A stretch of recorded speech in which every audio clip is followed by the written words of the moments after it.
Hello everyone, my name is Miraj Anwar and today our topic is simple past tense. How to identify simple past tense. ये देखिए बहुत ही confusion वाला चीज़ है कि simple past tense को हम लोग कैसे पहचानेंगे और इसका ट्रांसलेशन हम लोग कैसे बनाएंगे, क्योंकि पास्ट इंडेफिनिट जो एक ऐसा स्ट्रक्चर है जो पूरे टेंस में सबसे छोटा है, लेकिन इसका यूज़ बहुत ज़्यादा होता है। ठीक है, अगर कोई हमको स्टोरी बताना हो तो हम लोग कहाँ पे बताते हैं? सिंपल पास्ट टेंस में बताते हैं। अब सिंपल पास्ट टेंस को पहचानने का नियम क्या होता है? तो हिंदी में देखिए सबसे पहला कि जिस सेंटेंस के लास्ट में ता था, ते थे, ती थी, या था, ए थे, ई थी इत्यादि रहे, वो मेरा क्या होता है?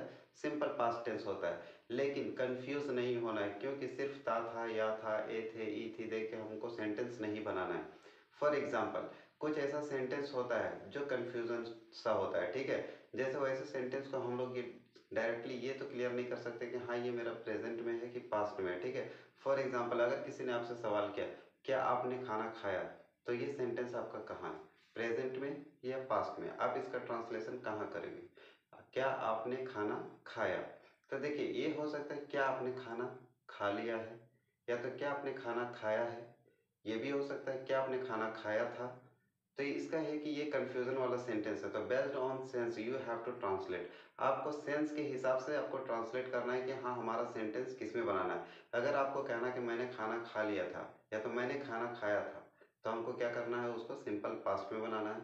लेकिन अगर वही सेंटेंस आपका रहेगा कि हाँ मैंने खाना खाया है, तो प्रेजेंट में बनेगा मैंने खाना खा लिया।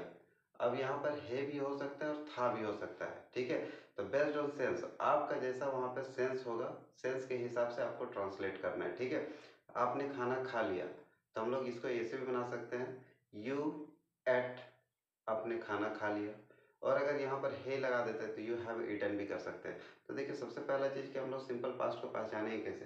तो ता था ते थे के जरिए हम लोग क्या कर सकते हैं? पहचान सकते हैं कि हाँ ये मेरा सेंटेंस सिंपल पास्ट में। ठीक है, यानी क से ज्ञ तक कुछ भी हो सकता है, और अगर लास्ट में था रह जाए तो वो मेरा क्या होता है? सिंपल पास्ट में। जैसे वह आया था, मैंने देखा था, वह सोया था। तो इस तरह का सेंटेंस अगर है तो हम लोग क्या करते हैं? उसको उसका ट्रांसलेशन कहाँ होता है? सिंपल पास्ट टेंस में होता है। सिंपल पास्ट टेंस का स्ट्रक्चर सबसे छोटा होता है पूरा टेंस में। ठीक है, लेकिन सबसे ज़्यादा यूज़ हम लोग इसी का करते हैं, तो ये बहुत बहुत ही यूजेबल टेंस है। इसको बहुत अच्छे तरीके से पढ़ना है और वीडियो में बिल्कुल अंत तक बने रहिएगा, वीडियो को बिल्कुल भी स्किप मत कीजिएगा। आज हम लोग पूरा सिंपल पास्ट टेंस पूरा डिटेल में सीखने जा रहे हैं। ठीक है, तो ये वीडियो को हम लोग स्टार्ट करते हैं। मेरा स्ट्रक्चर क्या है? सबसे पहले आता है सब्जेक्ट, उसका बाद से वर्ब का सेकंड फॉर्म और फिर बाद में ऑब्जेक्ट का यूज़ किया जाता है। ठीक है, तो देखिए यहाँ पर हमारा एक सेंटेंस दिया है, मैंने देखा था। तो था थे थी अगर किसी सेंटेंस में रहे तो उससे पता चलता है कि मेरा काम खत्म हो चुका था, यानी कि ये जो एक्शन हो रहा है वो मेरा क्या हो गया? खत्म हो चुका है। तो वो मेरा क्या होगा? पास्ट टेंस में होगा। तो था थे थी हमारा क्या इंडिकेट करता है कि ये हमारा कहाँ है? पास्ट टेंस में। खा खे खी, अब यहाँ तो भैया खा खे खी कुछ नहीं दिया हुआ है, तो क से ज्ञ तक या अ से अह तक कुछ भी रहे और लास्ट में अगर था दे दे तो भी सिंपल पास्ट, और अगर था नहीं रहे तो भी सिंपल पास्ट में होता है। ठीक है, जैसे मैंने देखा, तो उसको भी हम लोग क्या कर सकते हैं? सिंपल पास्ट में बना सकते हैं। मैंने देखा था दे देगा तो भी हमको क्या करना है? सिंपल पास्ट में बनाना है। ठीक है, तो हमारा सबसे पहले क्या आता है? सब्जेक्ट। सब्जेक्ट हमारा क्या दिया हुआ? मैंने। तो मैंने का इंग्लिश क्या होता है? आई। उसके बाद से वर्ब का सेकंड फॉर्म। तो वर्ब हमारा क्या है? काम किस चीज का करना थे? देखने का। काम क्या हो रहा है? देखने का। तो देखने का इंग्लिश क्या होता है? सी। ये मेरा क्या है? वर्ब का फर्स्ट फॉर्म है, और सेकंड फॉर्म क्या होता है? सॉ। मैंने देखा था, आई सॉ। मैंने उसे देखा था, आई सॉ हिम। मैंने तुम्हें देखा था, आई सॉ यू। मैंने कल तुम्हें देखा था, मैंने कल तुम्हें देखा था। मैंने कल तुम्हें देखा था। ठीक, तो मैंने देखा था, आई सॉ। किसको देखा था? तुम्हें। तो तुम्हें के लिए क्या लगेगा? यू। आई सॉ यू, मैंने तुम्हें देखा था। अब कल का इंग्लिश क्या होता है? अगर कोई चीज मेरा पास्ट हो गया यानी बीते कल के बारे में बात करना है, तो वहां पर हम लोग यस्टरडे का यूज करते हैं। जब कोई का यानी कि दिन मेरा बीत चुका है, जब हम बीते हुए कल के बारे में बात करेंगे तो वहां पर हमारा कल का इंग्लिश क्या होगा? यस्टरडे। लेकिन जब आने वाला कल हो तो उसके लिए हम लोग टुमारो का यूज करते हैं। तो जो बीता हुआ कल है उसके लिए हम लोग क्या करेंगे? Use yesterday. yesterday, I saw you yesterday। अब इस यस्टरडे को हम लोग चाहे तो पहले भी बोल सकते हैं, यस्टरडे आई सॉ यू, कल मैंने तुम्हें देखा था। मैंने पढ़ा था, आई रेड। मैंने खेला था, आई प्लेड। मैंने सोचा था, आई थॉट। मैंने एक किताब खरीदी थी, तो I bought a book. I bought a book, मैंने एक किताब खरीदी थी, आई बॉट अ बुक। मैंने हिंदी लिखी थी, या तो मैंने हिंदी लिखा था, आई रॉट हिंदी। मैंने लिख लिया, आई रॉट। मैंने काम कर लिया, आई वर्कड। मैंने काम खत्म कर लिया, I finished work. Okay, I finished my work, मैंने अपना काम खत्म कर लिया। तो आई होप कि आपको ये समझ में आ गया होगा। ये मेरा क्या है, सिंपल पास्ट टेंस का एफर्मेटिव स्ट्रक्चर। ठीक है, अब इसके बाद हम लोग कहाँ पे मूव ऑन करते हैं, निगेटिव की ओर। तो निगेटिव सेंटेंस में हमारा क्या होता है, अगर किसी सेंटेंस में नहीं वर्ड दे दिया रहे तो वो मेरा क्या होता है, निगेटिव सेंटेंस। और निगेटिव सेंटेंस में हमारा सिंपल पास्ट में क्या होता है यूज, हेल्पिंग वर्ब का डिड का यूज होता है। ठीक है, जैसे फॉर एग्जांपल ये तो मेरा एफर्मेटिव था, एफर्मेटिव में हमारा निगेटिव का स्ट्रक्चर क्या होगा। तो निगेटिव सेंटेंस का स्ट्रक्चर होता है subject plus did not verb one plus object. अब एक चीज याद रख लीजिएगा, सिंपल प्रेजेंट में हम एक बात बताए थे कि वर्ब फाइव का यूज सिर्फ सिंपल प्रेजेंट का एफर्मेटिव स्ट्रक्चर में ही होता है। सिंपल प्रेजेंट के सिर्फ एफर्मेटिव स्ट्रक्चर होता है, वहीं पर वर्ब फाइव का यूज होता है।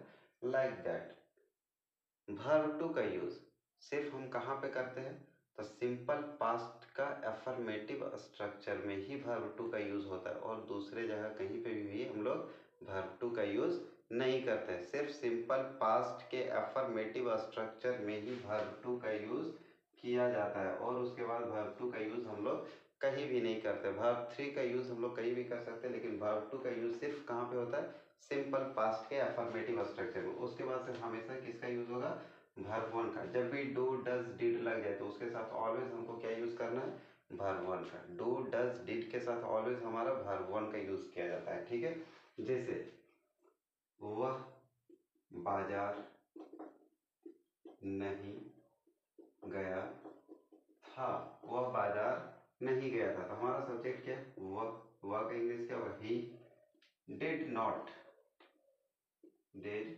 नॉट, ही डिड नॉट बाजार गया था, go to market. he did not go to market, वह बाजार गया था। वह स्कूल नहीं गया था, he did not go to a school। उसने नहीं लिखा था, he did not write। उसने नहीं पढ़ा था, he did not read। उसने हिंदी नहीं बोला था, he did not speak Hindi. उसने अंग्रेजी नहीं बोली थी, she did not speak English। वह वहाँ नहीं गई थी, she did not go there। वह यहाँ नहीं आई थी, she did not come here। वह मुंबई नहीं गई थी, she did not go to Mumbai. कल वह पटना नहीं गई थी, yesterday she did not go to Patna. कल वह पटना नहीं गई थी। मैंने अपना काम नहीं किया था, I did not do my work। मैंने अपना काम खत्म नहीं किया था, I did not complete my work। Okay, तो like this you have to translate. हमेशा क्या करना है, did के साथ हमारा क्या लगेगा, वर्ब वन का यूज करना है। Okay, keep it in your mind. Okay, इसको याद रखना है। ठीक है, कि did के साथ हमेशा वर्ब वन का यूज किया जाता है। ठीक है, और नॉट, अब देखिए सिंपल पास्ट टेंस में हम लोग नॉट डायरेक्ट सब्जेक्ट के बाद नॉट को पुट नहीं कर सकते, तो डिड हमारा क्या है, एक हेल्पिंग वर्ब है। ठीक है, डिड यहाँ पर हमारा क्या है, हेल्पिंग वर्ब है, मैन वर्ब नहीं है, तो इसको याद रखिएगा। अब उसके बाद से आता है इंट्रोगेटिव सेंटेंस। इंट्रोगेटिव सेंटेंस में सबसे पहले लोग क्या करते हैं, डिड, फिर subject, verb one, object, question mark. ठीक है, जैसे क्या वह बाजार गया था, क्या वह बाजार गया था, क्या वह बाजार गया था, तो सबसे पहले क्या आएगा, डिड। डिड सब्जेक्ट क्या हुआ, तो ही। फिर वर्ब क्या है, तो जाना, गो टू, कहाँ जाने की बात कर रहा, बाजार, तो ये मेरा क्या हो गया, object. Did he go to market, क्या वो बाजार गया था। क्या उसने बोला था, डिड ही स्पीक। क्या उसने खाया था, डिड ही ईट। क्या उसने खेला था, डिड ही प्ले। क्या वह क्रिकेट खेला था, डिड ही प्ले क्रिकेट। क्या वह कल क्रिकेट खेला था, did he play cricket yesterday. क्या वह कल स्कूल गया था, did he go to school yesterday. क्या वह कल बाजार गया था, did he go to to market yesterday, या तो yesterday को हम लोग पहले भी बोल सकते हैं, yesterday did he go to market, okay. तो like this we have to speak, okay. तो देखिए सिर्फ आपको ट्रांसलेशन नहीं बनाना है, in fact you will have to is you will have to use it in your daily life, okay. आपको इसको क्या करना है, डेली लाइफ में यूज करना है, because if you will not use then you can not learn, so you need to use it in regular basis, okay, in daily life. आपको daily life में इसको यूज करना, ओके। अगर video आप लोगों को पसंद आ रहा है तो वीडियो को लाइक जरूर कीजिएगा, ओके। और अगर चैनल में नए हैं तो चैनल को सब्सक्राइब कीजिएगा। अब हम लोग कुछ और एग्जांपल देखते हैं on the basis of simple past tense, okay. तो एफर्मेटिव हम लोग सीख गए, नेगेटिव भी सीख गए, इंट्रोगेटिव भी सीख गए। अब हम लोग क्या करते हैं, इन तीनों का प्रैक्टिस करेंगे कि हम लोग कैसे बना सकते हैं, ठीक है। अब देखिए सबसे पहला एग्जांपल है, मैं, तुमने,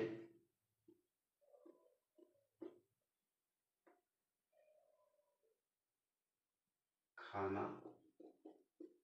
खाया था।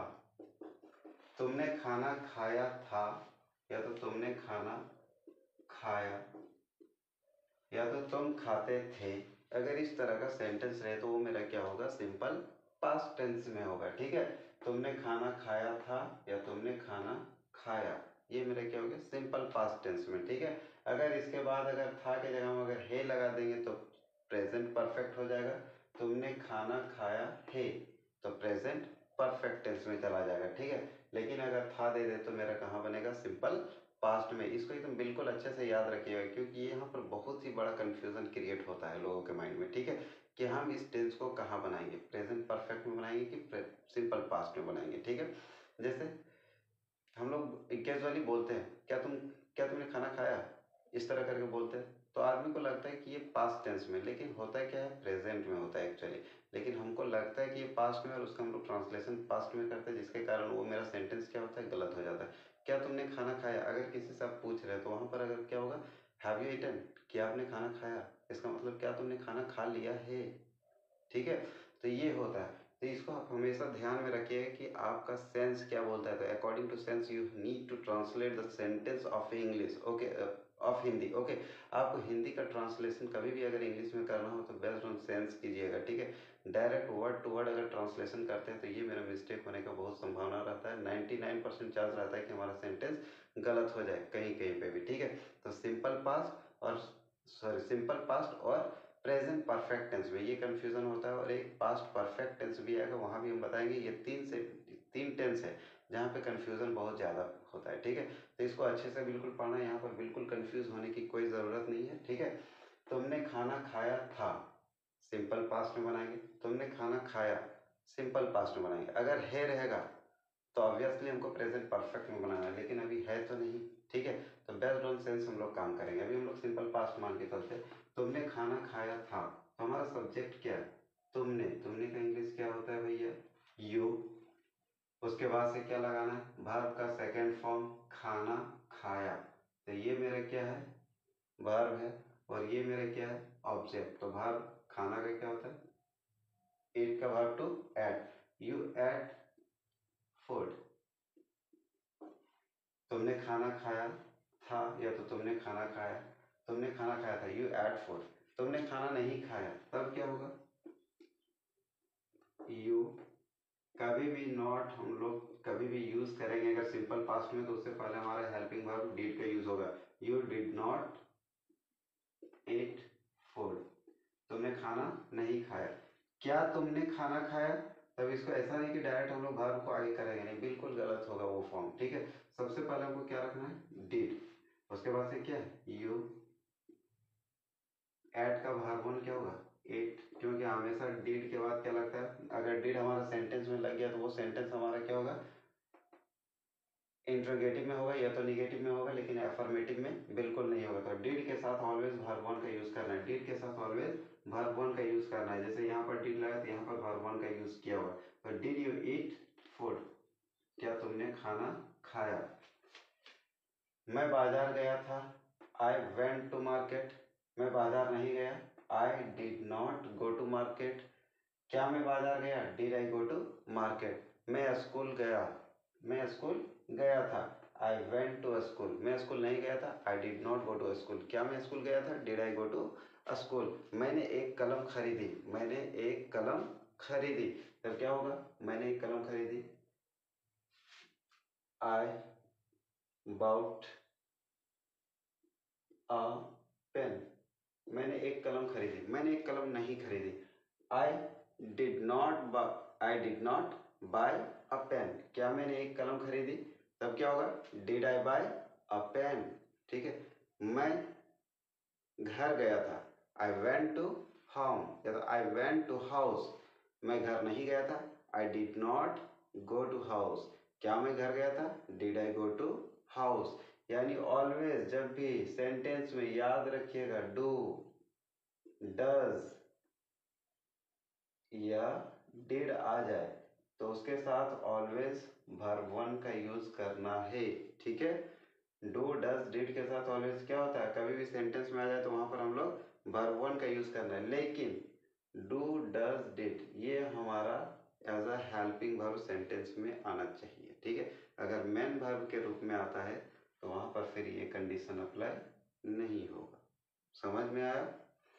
जैसे मैंने एक शर्ट खरीदी थी, आई बाउट अ शर्ट, मैंने एक शर्ट नहीं खरीदी थी, आई डिड नॉट, जब भी निगेटिव में जाएगा तो did not, I did not buy a shirt, अब वहां पर बॉट का यूज नहीं होगा, वर्ब टू का यूज नहीं होगा, वर्ब वन का, कभी भी डिड के साथ क्या होता है, वर्ब वन का यूज होता है। I did not buy a shirt, मैं घर गया था, आई वेंट टू हाउस, मैं घर नहीं गया था, I did not go to house, मैं बाजार गया था, I go to I went to market, मैं बाजार नहीं गया था, I did not go to market, मैंने पढ़ा था, आई रेड, मैंने नहीं पढ़ा था, आई डिड नॉट रीड, मैंने लिखा था, आई रॉट, मैंने नहीं लिखा था, आई डिड नॉट राइट, मैंने बोला था, आई स्पोक, मैंने नहीं बोला था, आई डिड नॉट स्पीक।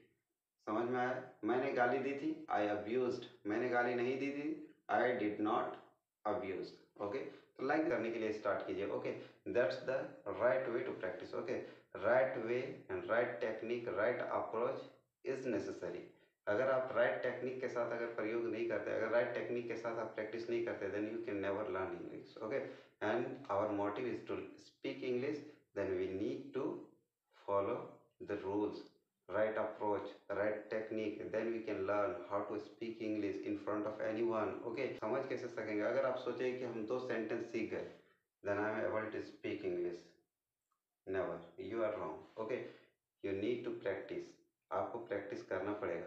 आप 1000 सेंटेंस बनाइएगा, then you will have confident, तब आपके पास कॉन्फिडेंट होगा, and then you can speak. Okay, तो फर्स्टली हम लोग स्टार्ट करने से पहले हम लोग इतना नहीं जानेंगे कि हाँ 100 सेंटेंस बोलेंगे, 1000 सेंटेंस बोलेंगे, तब हम लोग स्टार्ट करेंगे। If you want to speak, speak, whether it is wrong और राइट डजेंट मैटर, कोई मैटर नहीं करता है। First of all you need to speak, सबसे पहले आपको बोलने की ज़रूरत है, ठीक है। गलत होगा, होने दीजिए, कोई बात नहीं। सही होगा, आज गलत हो रहा है, कल सही होगा, लेकिन पहले बोलो तो सही, मुंह से निकालो तो सही कुछ। ओके, तब आप सीख पाओगे। आई होप कि आपको वीडियो पसंद आया होगा। अगर वीडियो पसंद आया तो लाइक कीजिएगा और अपने दोस्तों में शेयर कीजिएगा, और अगर चैनल में नए हो तो चैनल को सब्सक्राइब कीजिएगा, ठीक है। तब तक के लिए बाय बाय, जय हिंद, थैंक यू।